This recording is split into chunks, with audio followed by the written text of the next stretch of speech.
Assalamualaikum warahmatullahi wabarakatuh. Di sini kami dari kelompok 3 akan mempresentasikan tentang teknik pluralisme. Pluralisme agama.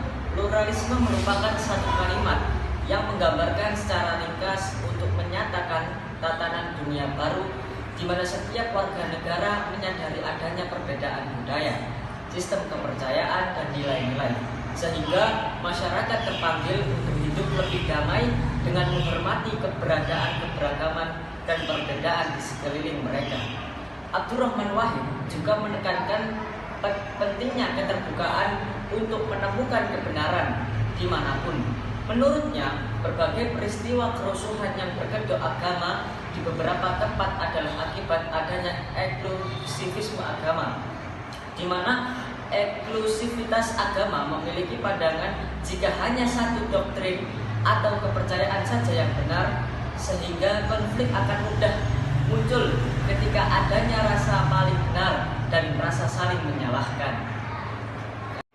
Pluralisme dari beberapa perwakilan sudut pandang agama. Yang pertama adalah pluralisme dalam perspektif Islam. Menurut Muhammad Argol, tradisi Islam klasik memiliki unsur-unsur eksklusif intoleran sekaligus inklusif toleran. Tetapi penjelasan konsep secara eksplisit belum ada dalam kitab-kitab klasik. Yang kedua, pluralisme agama dalam perspektif Kristen. Konsep penerimaan pluralisme telah disampaikan dalam teks-teks perjanjian lama dan perjanjian baru. Allah yang menyatakan diri kepada umat pilihannya dalam perjanjian lama dan perjanjian baru adalah satu-satunya Allah dan merupakan Allah bangsa-bangsa. Konsep pluralisme disamakan dalam istilah mengasihi sesama tanpa memandang status sosial, ras, bangsa, dan sebagainya. Yang ketiga, pluralisme agama dalam perspektif Katolik. Paham yang menolak eksklusivisme kebenaran. Bagi mereka, anggapan bahwa hanya agamanya sendiri yang hanya benar merupakan kesombongan. Agama-agama hendaknya pertama-tama memperlihatkan kerendahan hati, tidak menganggap lebih benar daripada yang lainnya. Yang keempat, pluralisme agama dalam pandangan Hindu. Gandhi seperti pohon yang memiliki banyak cabang, namun berasal dari satu akar. Menurut Mahatma Gandhi, semua agama adalah benar dan konsekuensinya kebenaran ada dan ditemukan pada semua agama. Agama-agama itu diibaratkan dalam nalar pluralisme. Masyarakat plural. Selaras dengan pembahasan pluralisme, masyarakat majemuk merupakan salah satu indikator dari hadirnya sebuah keragaman sampai pada istilah pluralisme. Dalam masyarakat plural yang ditengarai dengan kehadiran bersama, perbedaan, dan keragaman, kebebasan beragama atau kepercayaan. Secara sederhana, masyarakat majemuk atau plural ditandai dengan adanya kesatuan sosial berdasarkan perbedaan suku bangsa, perbedaan agama, adat, dan perbedaan kedaerahan, dan sebagainya. Solusi yang ditawarkan yaitu dengan pendekatan toleransi sebagai nilai kebijakan dalam kehidupan bersama. Yang keempat, pluralisme agama dalam pandangan Hindu. Gandhi seperti pohon yang memiliki banyak cabang, namun berasal dari satu akar.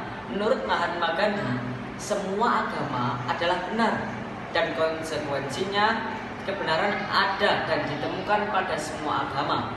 Agama-agama itu diibaratkan dalam nalar pluralisme. Pluralisme agama.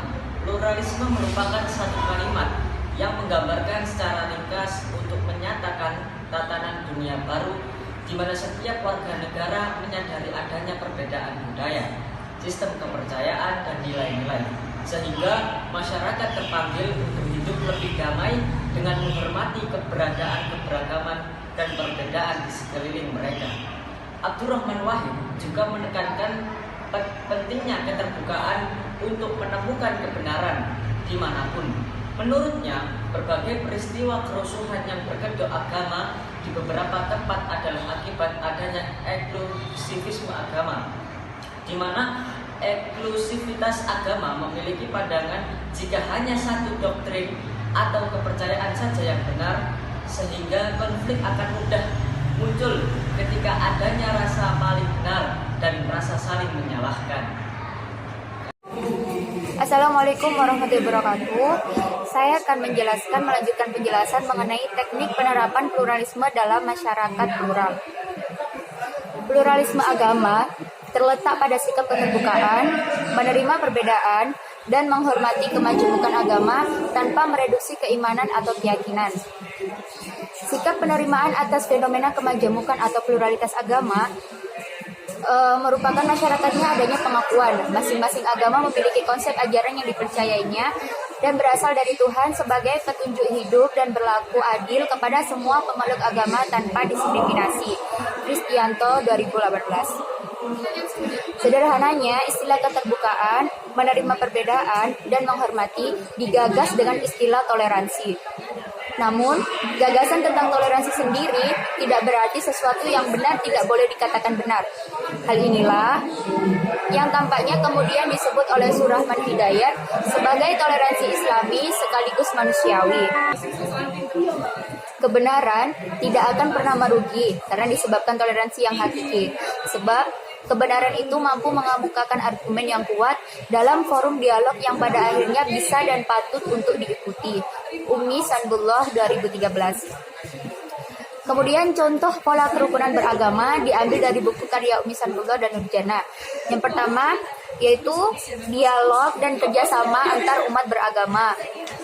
Dalam bukunya Umi Sanbullah dan Nurjana memaparkan hasil wawancara seseorang berinisial HS, di mana ia menyebutkan jika pola yang dikembangkan dalam menciptakan kerukunan antar umat beragama adalah melalui pendekatan persuasif dan pendekatan hukum.